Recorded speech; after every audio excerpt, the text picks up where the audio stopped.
Welcome back to Sady Says. I'm Natalie Sady, and joining me today is the incredible Australian designer Jason Grech.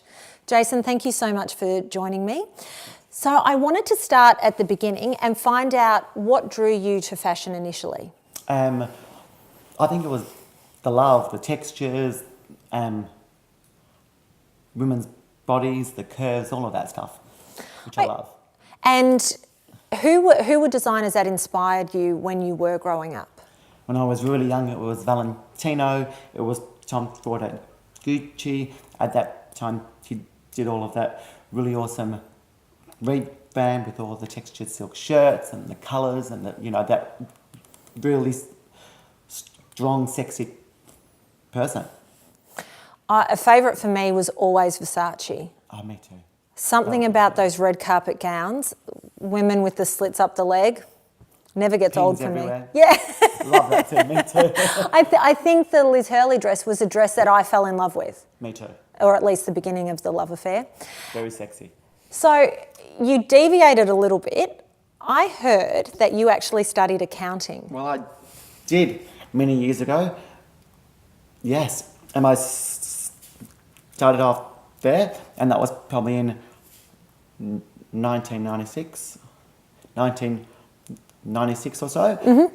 Then I was in a relationship that sort of failed. I went overseas. I got home and I thought, yep, okay, what am I doing? Let's change this. Let's really look at goals.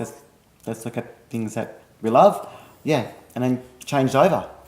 How were your parents when you made the switch from accounting to fashion? I know a lot of parents can get a little bit scared for their children when they make such a leap, just because there's no guarantees in the arts. Really, yeah, true. Really awesome, actually. My parents thought, just do what you love. Mm-hmm. And so they were at times also scared because, with fashion, it's always a hit and a miss. My father did ask me to be prepared to eat canned food only because of that. Lots of baked beans. Lots of baked beans, and, and not as much cash, I would think. But really awesome, actually. They've been really good in terms of being supportive in my love life, in my careers, in my sexuality. Really awesome people, my parents. I love them the most. You can't ask for any more than that, can you? Yeah. And so when you made the leap, you actually started your own fashion label in 2003? Yes, 2003. Okay, so you launched the Jason Grech label. Yes. Was it smooth sailing when you first launched? Did everything fall into place, or was it a bit of a battle and lots of baked beans? Okay, so lots of cheesecake and lots of steaks because it was awesome. Started off really small. We at that time we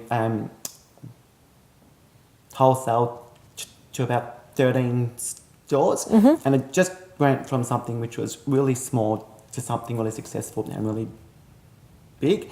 It was actually like a big balloon that just kept on getting higher and higher, and it was actually really really hard to just hold it because it just exploded, and I think at the time I was only about 23. We started it. We then got on the front page of the Herald Sun. We got mentioned in Vogue several times. We got stuff in lots of magazines, and the local, press really loved us and really supported us. And it was just, really insane. It went from being something which was just a dream to something that just, had a life of its own. So you really had a bit of a dream run from launch to sort of getting into stores and things like that. There was obviously a fair bit of work, but it kind of just... Yes, it just went bang. We were Mercedes startup second place twice. We won in 2003 we won the Caulfield Designer Award. In 2004 we won something else. So it just went up, it just exploded. Well, there were definitely signs that you were on the right path. Yes, it was, yeah. You've had a bit of an evolution within your business. So you started in 2003, and Yep. you were known in Melbourne very quickly, because I know I went to the races during Spring Carnival a few times wearing your outfits, and everybody knew who I was wearing, which Yep. was just fantastic. But you started off making cocktail dresses, racewear, and daywear, things that women could wear to the offices, and you really have changed all of that, and now you're doing red carpet gowns, bridal gowns. Was that always where your passions were, or was it an evolution that just kind of evolved over time? When I started, yes, our product was aimed at girls maybe aged between 18 and 30, which was awesome. What happened at that time, what happened during it, was we got lots of things which are made in China coming in. So, the market changed a lot. It went from women purchasing investment pieces to fast fashion pieces. So to survive, we just had to, change up and mix it up a little bit. We then went into bridal, even though that's exactly where I started, which was a wheel. We just went back there, and then we just did more things for red carpet, which I love because it's awesome. We can play with really awesome silks, awesome beading and things like that. And the craft is really changed, I think, because it goes from just a plain stitch, which is in a cocktail outfit, to things which are a bit more in depth and a bit more hands-on, a bit more couture. And I imagine that the bridal you started with is nothing like the bridal work that you're doing these days. Yeah. I mean, your bridal gowns are out of this world. Thank you, Nat. I do enjoy playing dress up in those from time to time. That's always fun. Oh, it is. I really like Barbie. Every time I go into the headquarters, I can't help myself. So you've had this great run, and it has been fantastic, and you've had these amazing collections that have evolved over time. But in 2014, Yes. you made a massive splash at Melbourne Spring Fashion Week. You were known around town, but on night one of Fashion Week, you launched your Birds of Prey collection. That purple dress coming down the runway absolutely stole the show. It was incredible. And you didn't just steal that show, you sort of hijacked the whole week. Every bit of coverage from Fashion Week would end with visions of this purple dress coming down the runway. To say it was breathtaking is an understatement. And if people didn't know who Jason Grech was before that show, they certainly knew afterwards. So I heard, and correct me if I'm wrong, that you had an entire other collection designed, but 2 weeks before the show, you threw it away and you started again. Yes. Yep. That's right. That's incredible. It was more like a rebirth. 2014 was a really dark time. So what happened was, in the last maybe 2 weeks before Melbourne Spring Fashion Week, we just sort of had a bit of a business restructure, and then I thought to myself, what do I do that represents me as a designer and me as Jason? So I scratched all what was in the past and left that at the past, and then thought, let's just start again, let's evolve and let's rebirth. So I thought, being at a really dark time, what inspired me was the Birds of Prey, because I thought, these aren't birds that are pretty and that do nice things. These are birds that have power. So I personally evolved into one of those birds, and my representation of that was with that collection, which was awesome, which I really loved. Oh, the collection was phenomenal. Thank you. You're almost like a musician. Some of the best songs in our world have come from heartbreak and dark times, and now some of our best fashion. Yes, thank you. So with the Birds of Prey collection, you partnered with Richard Nyland, Yes. the amazing milliner. I love him so much. He's pretty incredible. Yeah. So was that the first big project you had done together? Yes, it was. Yes.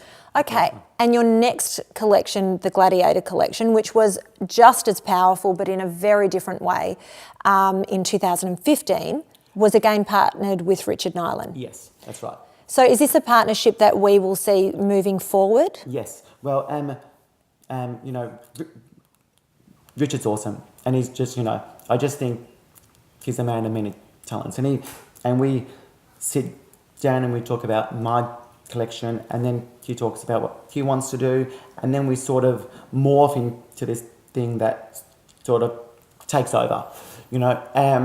Yeah, and it just gels. It's been really successful, yeah, and it's been great. So you two just feed off each other by the sounds of it? Yes. And feed very well. Yeah, it's been great.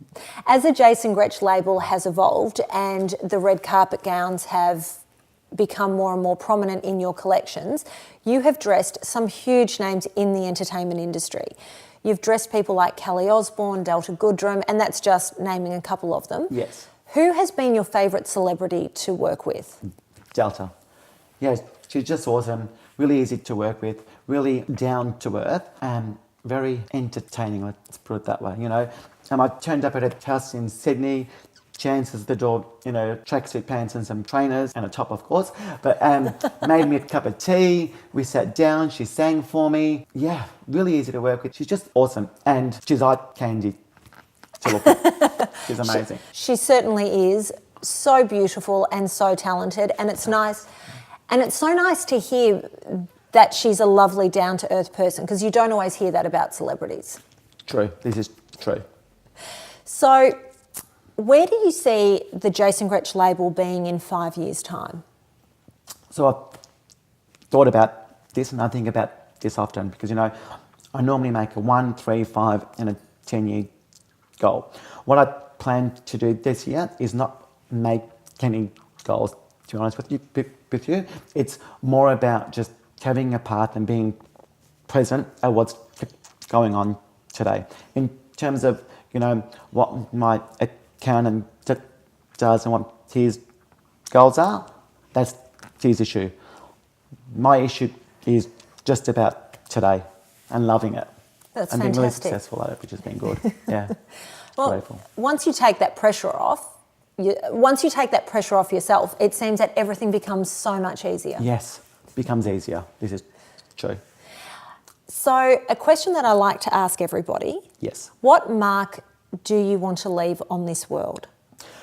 My mark on this world is just having, okay, so when I design a wedding gown, what I think about is the picture that's frozen in time. So that picture's of a bride that's seen by her daughters, by her granddaughters, because if you think about it, that's probably the only picture or one of the only ones that's kept. So I just picture that photo on someone's bedside table or someone's mantelpiece, frozen in time forever, and they look amazing. And they're, you know, not that they just look amazing, that they're happy. And I think that's what it's all about, happiness. That is so beautiful. Oh, thanks. Jason, thank you so much for your time. It has been an absolute pleasure, and I know how busy you are, so thank you. You're welcome.